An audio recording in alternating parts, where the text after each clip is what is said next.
Hi everyone. I've had a lot of questions about the setups for the different type for the adjusting to neutral.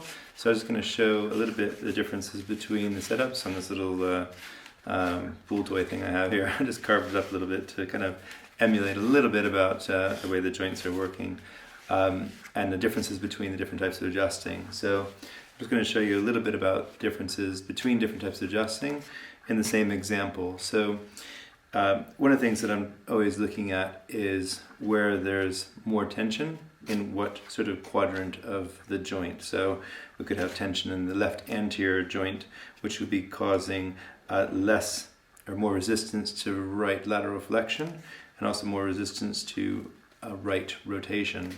So what I'm going to do is use that as an example to how different types of adjusting would resolve that issue. So in diversified adjusting, what we might do is that we might find that there's decreased right rotation, okay, because of this tension here.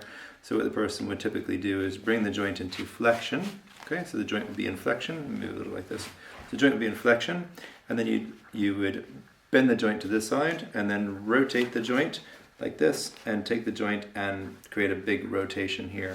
When the joint is in flexion, okay, laterally flexed and rotated, we know that that's an uncoupled motion because we're pressing the facets against each other in this direction and gapping them in that direction. So the concept of coupled motion adjusting is to try to adjust and reduce this tension here in a coupled motion. So we know that if there's restriction in right rotation and a restriction in right lateral flexion, that we can resolve this in coupled motion by taking a contact on the side where there's that tension, if you will, and coming in over here, taking a contact, and what we're going to be doing is creating a rotational adjustment where you're pressing in like this, back, okay, and at the same time creating a long axis stretch, which is going to help accentuate that lateral flexion. So the concept is like this, and you're going to bend in like that, take it to the end range, and then rotate. So this is a right rotation and right lateral flexion, which is going to create the same kind of approximation of the facet joints on left and right. Now this isn't a perfect example, it's just a pool toy, but at least I can show a little bit about the differences between those. So diversified is uncoupled, coupled motion is coupled, okay? And what I'm doing with adjusting to neutral is that if I find that there's tension on this side, like most of us will be palpating and saying, oh, there's resistance when I press this way, so I know there's tension there, so I'm going to adjust it this way, or I'm going to do a rotational break like that. What I'm doing with my adjusting is prior to adjusting, what I'm going to be doing is taking the joint into different positions. So in this example where there'd be left anterior tension, I would have taken the neck into flexion and tried to create, basically bring the joint into flexion, left lateral flexion, and left rotation. And from that position, I will feel precisely which joint is resisting moving back to neutral. Because if there's tension on this side, I will feel resistance back to neutral. Now most of us are doing it kind of the same thing, but in the opposite way. We're starting from neutral, and we're taking the joint into right, basically right rotation and right lateral flexion, okay, or even into a little bit of extension, okay. So you're starting from neutral and you're moving it back this way to feel this tension. I'm kind of doing it the same thing, but opposite. I'm starting in that left anterior and I'm seeing where I feel resistance to come back to neutral, okay, and the same on the other side. We bring it this way and we're seeing where we feel resistance to neutral to come back to a neutral position, okay. I think that's fairly clear.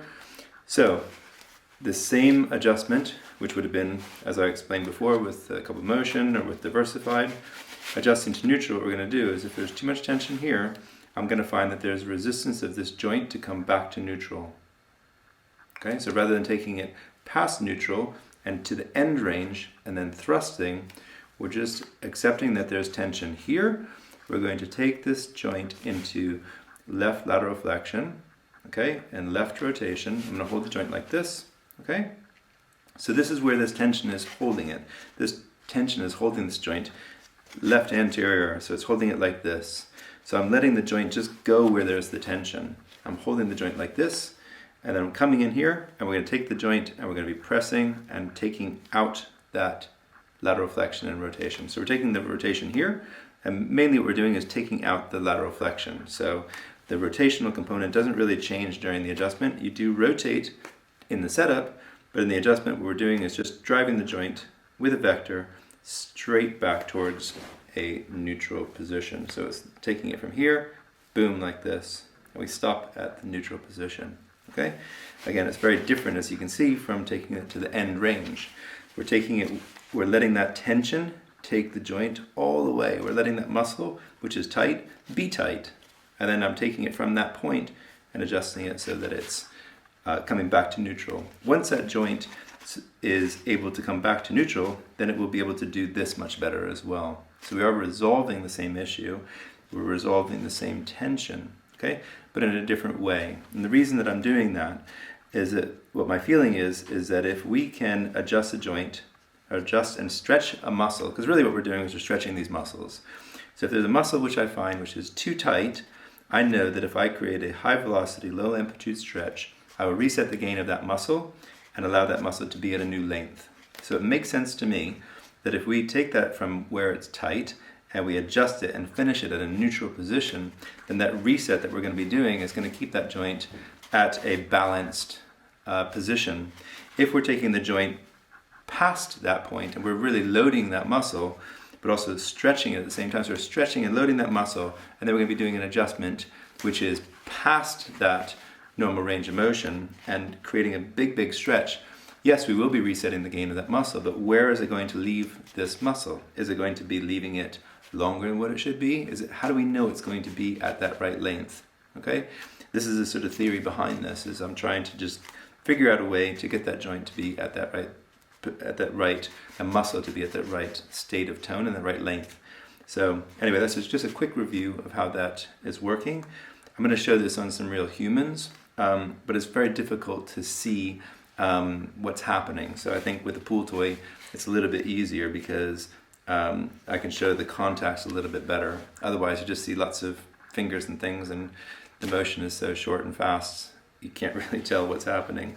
But this is what's happening. So I hope that answers some of your questions. And if you have any more questions, obviously, fire those up in the comments or send me a personal message, and I'll be glad to address those for you, and look forward to seeing you more on future videos. Thanks for watching.